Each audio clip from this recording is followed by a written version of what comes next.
What's going on, Washington Commanders Nation? It's your boy Rio back with the latest and greatest on the Rambling with Rio YouTube channel where we ramble about the Washington Commanders. We had 10 toes down in Ashburn today at training camp, so I had to bring my guys, my brothers on. My guy Lake Lewis down from West Virginia doing his anchor thing. It's been a minute, my guy. How you feel? I'm good, man. It was good to see you guys today. Chop it up a little bit. See some see Absolutely. some good plays every now and then. It was good. It was good.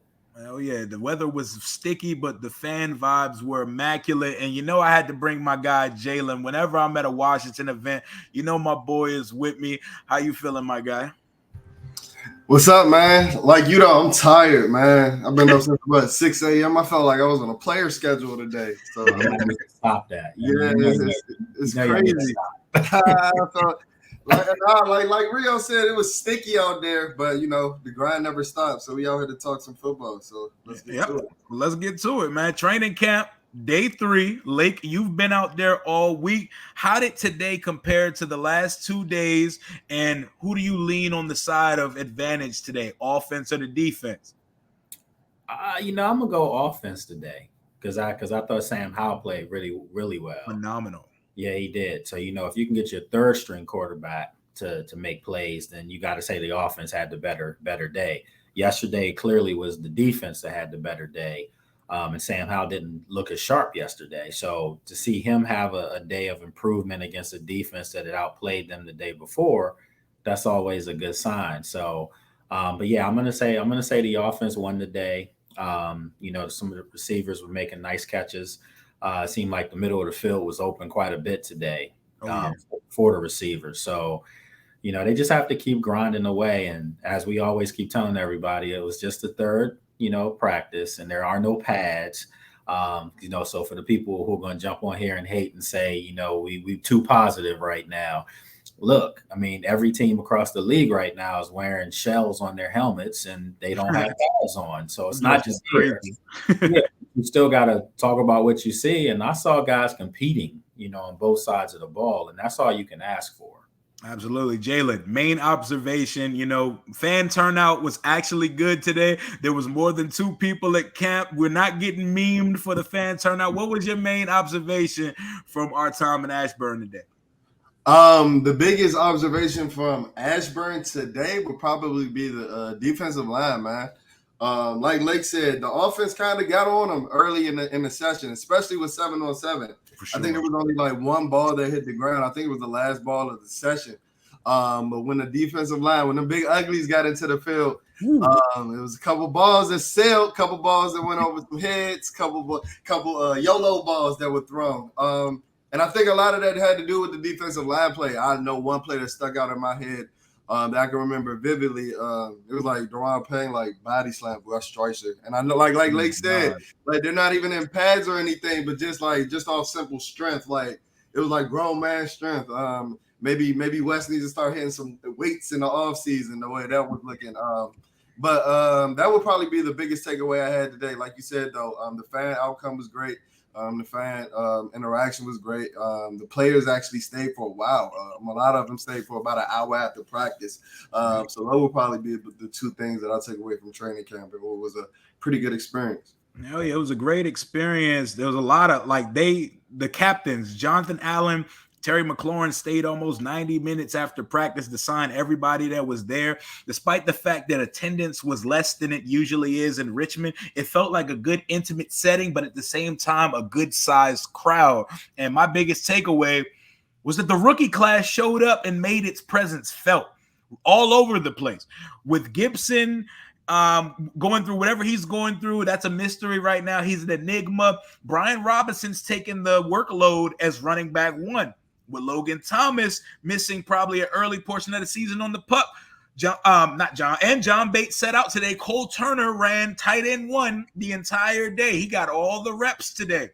But Darian Mathis, he looks explosive. And that quarterback, the 5th round pick, he was sharp as hell today, decisive. The ball I know he's playing against threes. We're not crowning this guy the franchise's savior, but I'm telling you, he's not raw. He's a polished prospect. He's not a guy that's gonna. He speaks the offense fluently already. The ball zips out his hand, and you can't help but see potential in the guy. 5th round pick. We're gonna pump the brakes, but the rookie class and Carson had a very inaccurate day. We're not raising any panic alarm meters, but the 7-on-7 session, like Jalen said, to piggyback off him, the ball never really touched the ground. But as soon as that pressure started hitting him, he sailed 5 or 6 passes, and they started coming in bunches. And the accuracy definitely waned a little bit. What do you feel about Carson's day, Lake? Yeah, I mean, again, he was inaccurate. He was inaccurate yesterday too. I mean, he had some really nice throws that, let's face it, big arm, big quarterback. He makes throws that we haven't seen around here in a long time. Facts. He just needs to be more consistent. But that's always been the knock on Carson Wentz. He does have a tendency to sell balls, and it's kind of weird and odd, guys, because he's 6'5". So normally you would think he'd throw balls in the dirt. But for him to be sailing balls at that height, that's kind of alarming. But again, it's the 3rd day. He's still getting used to working with Terry McLaurin. We've seen him make big plays with him already, big plays with Jahan Dotson. Yesterday, Curtis Samuels was out there eating. So I don't think there's any reason for anybody to be alarmed right now. I mean, maybe what we're seeing is a defense that is finally figuring some things out, so if that's the case, then that means the offense will get better working against that type of defense, and the defense doesn't even have all their weapons out there yet. So, I mean, you got to think about that. That's a good sign, actually, I think, because the defense is going to have to carry them, especially early in the year while the offense is gelling and figuring it out, because from what I'm hearing and seeing they may not be with their starting running back for quite a while. So, yeah. Okay, Jalen, Carson Wentz's day and then the defense. Impressions on Carson. Like you guys said, or like Lake said, the thing that stuck out to me is that he misses high. Like every miss that he had today was high. All of them. For being a quarterback of his stature and being as big as he is. But another thing that stuck out for me was that he was hitting the check down today, and it almost seemed like it was a point of emphasis for him because that's really not a part of his game. Yeah. He was even like holding some balls, even like a second longer, even if it meant like hitting the check down or, exhausting everything that he could out of the play. I think one thing that stuck out to me, or a pass that stuck out to me, is Terry McLaurin had Benjamin St. Juste beat by like 7 steps. Oh my God. And the thing that I took away from it is, even though Carson missed him, that ball was about 65 yards in the air. Like it was. The ball landed at the goal line. So like you guys have said, like we said throughout the offseason, the arm is there. Big arm, but so hopefully he can rein in some of that accuracy. But like you said about the defense, I already mentioned the defensive line, but one thing that I noticed as practice went on was that the communication in the secondary was actually pretty on point. They were actually pretty loud. I heard them on the sideline, and I know that's been a talking point for a lot of the coaches. I'm not going to say excuses, but everybody seemed to be talking about the lack of continuity in the secondary early in the season last year, and the reason being that, guys weren't in for the offseason and things like that. So seeing that throughout practice today was a positive sign. Absolutely. And that was a great point that you made about a point of emphasis being put on Carson taking the check down, because I seen something this morning. Somebody put out something that said Scott and Ron, they've been hammering home to Carson to live to see another down, because Carson will do anything. He will put his whole soul on the line to get a first down on first down instead of just sometimes taking the check down. He has good time. It looks like he's going to throw the ball to McKissick. A big knock on him in Indy is he doesn't like to throw the ball, and he had a very good pass catching back in Nyheim Hines there, but he sailed a lot of passes. The one we talked about off camera that he missed Diami on what was a beautiful route from Diami Brown, the route where Diami mossed, I think Kendall Fuller, that was covering him on the play. That throw was like the Eli Manning Super Bowl prayer. He just threw it up like, I hope he's down there somewhere. And Diami just took his lunch money out of his hands. That was exciting to see. I'd say the receivers got the best of the secondary for most of the day, but Bobby McCain and Kendall Fuller, they look active and they were all over the field. And I didn't see much from William Jackson. How do y'all feel the secondary? Well, actually, I did early and often. William was out there. I mean, William Jackson was making plays, and he was letting people know too. So I was happy to see that. But I think what happened was, they started working some of the rookies in, a little bit later, and he kind of proved his point, and they moved him out. But no, he was actually. If I didn't tweet it out, I was going to. That he looked a little. Like there's an edge about him again, William Jackson. Like he's stepping up. He sees the other receivers on the other side now, and it's a lot of them for once. So he's taking that challenge on. So was Kendall Fuller, Bobby McCain, Percy. I mean, all the rookie. I mean, all these guys were out there, and they were competing, and I like that. That's what you need. Absolutely, Jalen. The secondary, how they look to you? I actually saw what Lake saw early in the session. William Jackson was he was actually pretty fired up. He was pretty turned. I think I beg to differ on when it turned around, because I think it turned around when Jahan Dotson snatched the soul on the comeback. It was great. It was great up until that point. But then he seemed to, be a little more ginger coming out of his back pedal after that. It's just typical training camp stuff. It wasn't like he beat him too bad or anything like that. But it was some separation there. But like you guys said, Bobby McCain seems to be really in tune with this defense. He was all over the field. I think one of the last plays in the session today, I forgot who was the receiver, but he almost just like basically snatched the ball out of his hands. And that's something that you don't necessarily. Terry, I think it was Terry. I think it might have been Terry. It was Terry. That's something that right out of his hands. Out of Bobby McCain, who's not necessarily the most physically imposing player. But Percy Butler, man, he has speed. He wasn't necessarily making a lot of plays because he was there. He was covering his man. There wasn't really a lot of balls thrown to him. Christian Holmes is huge for a cornerback. Looks like you were joking. You said he's built like an outside linebacker. He looks like he does. Yeah, he does, and I think he knows it. I think that's why he's rolling up all the sleeves and he got the little shorts on. Practically naked. He knows it, and I think one thing that also stuck out to me is Cam Kerr was in the Buffalo nickel a lot today. Didn't really necessarily have an impact on the pass game. I saw him in a couple of run fits. I think he got pressure in the backfield once. But that's an interesting storyline to look for throughout the season, because he wants to be more of a playmaker coming off of a 0 interception season. Benji Juice too, I think it's been showing a lot because they've been moving him around. He's been a fly sometimes, big, long, lanky guy that can do that. So they're trying to find that versatility that they've been talking about for a long time with all their players. So that could be a good thing. Absolutely, and the players that you didn't quite expect you don't really expect a lot of production out of them that showed up today. For me, Khaleke Hudson, I actually seen better run fits than I usually see. He almost got a pick off the ones. He dropped two though. He dropped two. Yeah, he dropped two. He was there. That shows that he was there though. I want you drop an interception to get cooked, right? Hell yeah, because last year, Khaleke, we rag on Khaleke in our group chat, Jalen. Yeah. We've been getting on our boy Alex for his support of Khaleke. Khaleke showed he looked good today. He was in position to make plays, and I could see him more than I see linebacker. More than I see Jamin. No, Jamin's on one side, Khaleke's on the other. Yeah, no. and so I mean, he did his part today. The one pick would have been a pick 6. Oh, gone. You'd have been gone. So, you just want to make those plays, but you guys are right. I'd rather him drop an interception than to give up a touchdown reception. What under the radar players were you paying attention to that showed you something today? Man, I mean, it's a couple guys that have, Brian Robinson, the rookie. I mean, obviously he's in a intricate role right now, so he's got to do well, and he looks comfortable. I think another guy that people aren't really talking about much because, they've talked about him over the past few years, but I think Cam Sims is having a nice early start to his camp.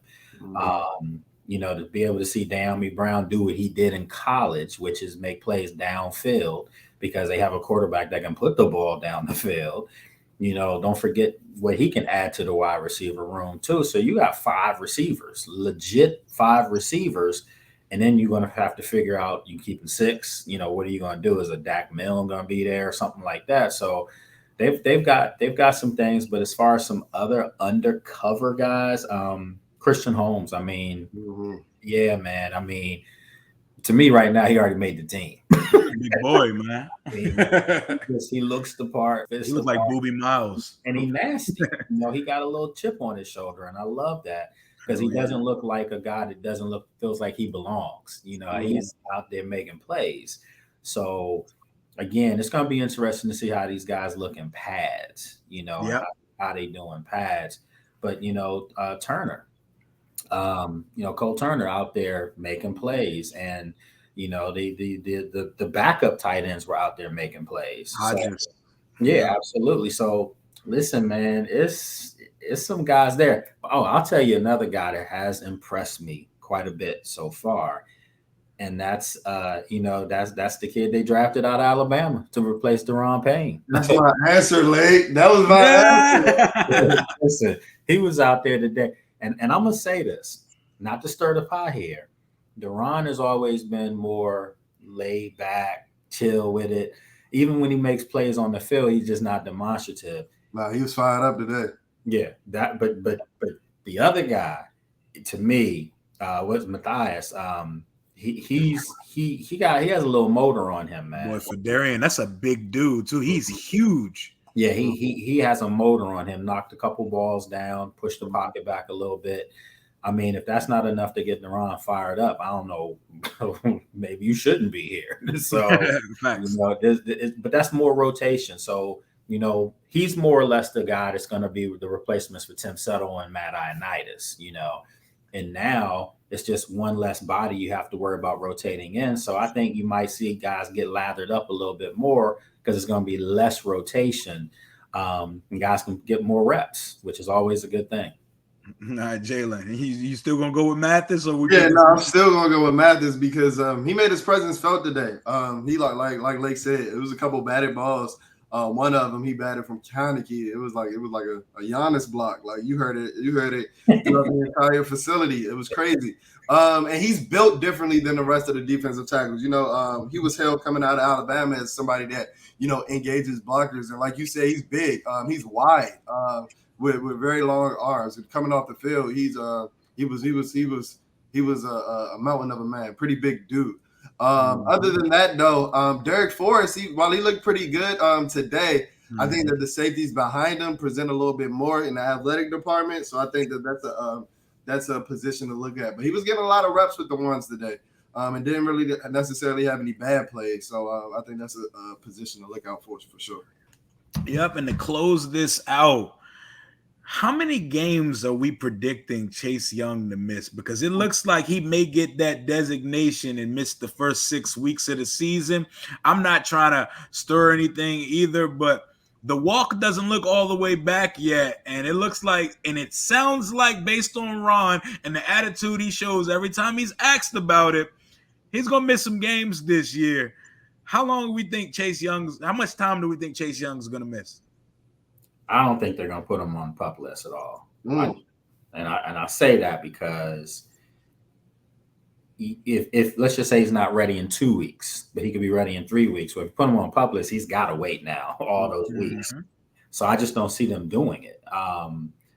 Is he going to miss time? It depends. I mean, it's we haven't hit August yet. And the season really doesn't kick off until the second to third week of September. So he's got some time, from a practice standpoint to get some reps in and get going. That's not going to be till later on, obviously, pretty much the end of August.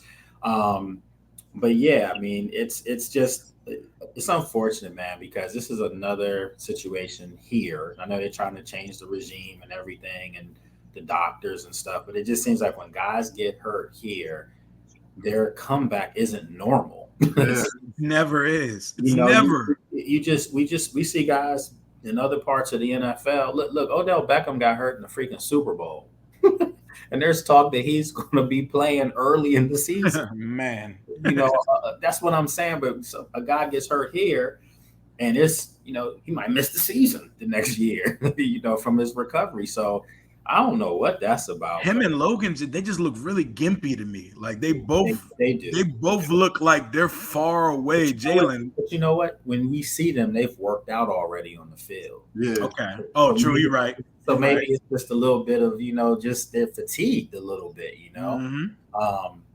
I think Chase is going to be fine. He has to be. I mean, he has to be fired up himself to kind of quiet some folks.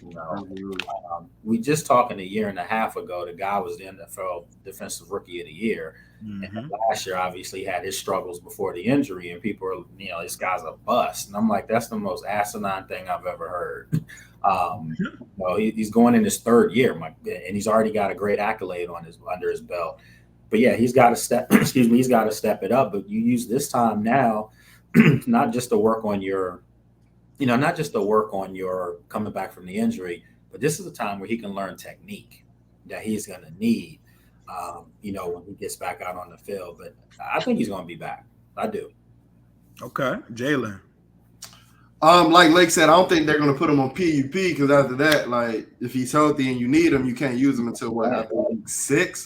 Yeah. But I do think he's going to miss some time. I think a target date maybe like week 3 for Philly, when the stakes might be a little higher. We have Jacksonville and Detroit, and while I'm not overlooking any opponent, they haven't necessarily been good in recent years. So I expect no, I get it. I understand it. But the fact that we played them early in the season, I think that we still might get them before, they eventually turn it around. So like I said, I think they're looking at like week 3 when the stakes get high. But I'll be naive. Like you said, I'll be naive not to mention that his walk, it's not a normal walk. Like, it's not. That gait is not normal, bro. It's not a normal walk. He clearly favors that left leg. It seems like he's dragging it a bit, which bothers me a bit. But some of the things that I've heard is a bit more positive than what I've seen. So yeah, I think he's gonna miss a couple of weeks, but not too much time. Absolutely. And that's going to close out this recap, man. I think we covered the bases on all of our days today. Shout out my guy, Lake. It's been a minute, man. You're doing your thing out in West Virginia over at WOAY. You're going to be out here next week for the Saturday night practice? Absolutely. I'll be back up. Yep. Hell yeah. We got a link. We got to do something. Go grab some food or something when you come down next weekend. Jalen, are you going next week? I'll be there. Might leave a little early, but I'll be there. I bet, man. That's all I got for right now. Thank you guys for subscribing. Oil, Jalen. I got you. Yeah, definitely. I'm gonna definitely need me some beard, some new beard oil and some beard butter myself. That's gonna close out today's episode. Thank everybody for subscribing, liking the channel. Till next time, hail to the Washington Commanders. Deuces.